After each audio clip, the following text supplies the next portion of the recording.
கர்த்தருக்கு ஸ்தோத்திரம்.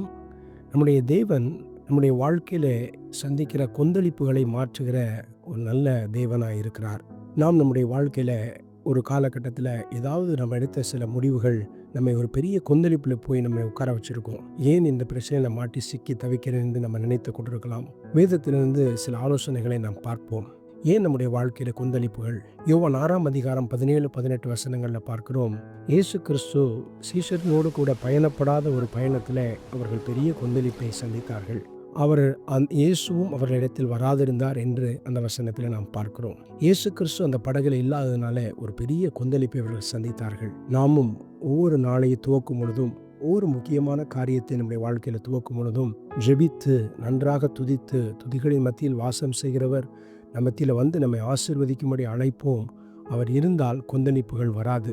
இரண்டாவது ஒரு காரணத்தை நாம் பார்க்க முடியும். மார்க் 4:40 அவிசுவாசத்தினாலே ஒரு பெரிய கொந்தளிப்பை சீஷர்கள் சந்தித்தார்கள். இயேசு கிறிஸ்து அவர்களோடு கூட தான் இருந்தார்.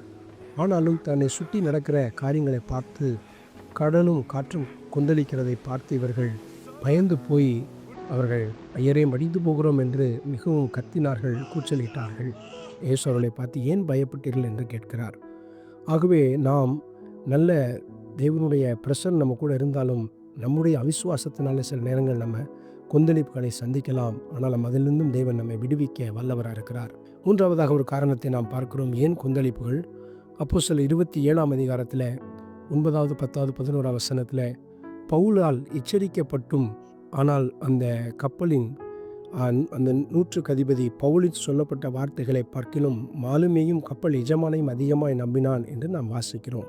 ஆம் பிரியமானவர்களே, தேவன் நமக்கு சொன்ன வார்த்தைகளை, எச்சரிப்புகளை நாம் அசட்டை பண்ணிவிட்டு நாம் நம்முடைய காரியமாய் புறப்பட்டு போகும் பொழுது ஒருவேளை நாம் கொந்தளிப்புகளை சந்திக்கலாம். ஆகவே நாம் கர்த்தருடைய வார்த்தை நம்மை நோக்கி வரும் பொழுது, ஞாயிற்றுக்கிழமை தேவனுடைய மெசேஜ், ஆண்டுடைய வார்த்தை உங்கள் பாஸ்டர் மூலமாக ஆண்டவர் உங்களோடு பேசும் பொழுது, நீங்கள் பைபிள் படிக்கும்போது ஆண்டவர் உங்களோடு பேசும் பொழுது, எச்சரிப்புகள் நம்ம வரும் பொழுது நமக்கு தெரிய ஆவியான நம்மோடு பேசுகிறார்னு உடனடியாக அந்த எச்சரிப்புக்கு நாம் கீழ்ப்படிந்தால் நாம் பெரிய கொந்தளிப்புகளுக்கு தவிர்க்கலாம், தப்பிக்கலாம்.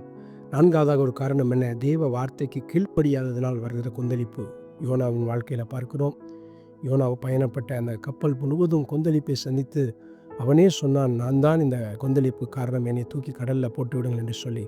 ஆம் பிரியமானவர்களே, கர்த்தருடைய வார்த்தைக்கு கீழ்ப்படியாமல் நாம் போவோமானால் கொந்தளிப்புகளை சந்திக்க நேரிடும். இன்றைக்கே கர்த்தருடைய வார்த்தைக்கு கீழ்ப்படிவோம், ஆண்டவருக்கு பிரியமாய் நடப்போம். கொந்தளிப்புகளை கர்த்தர் மாற்றும்.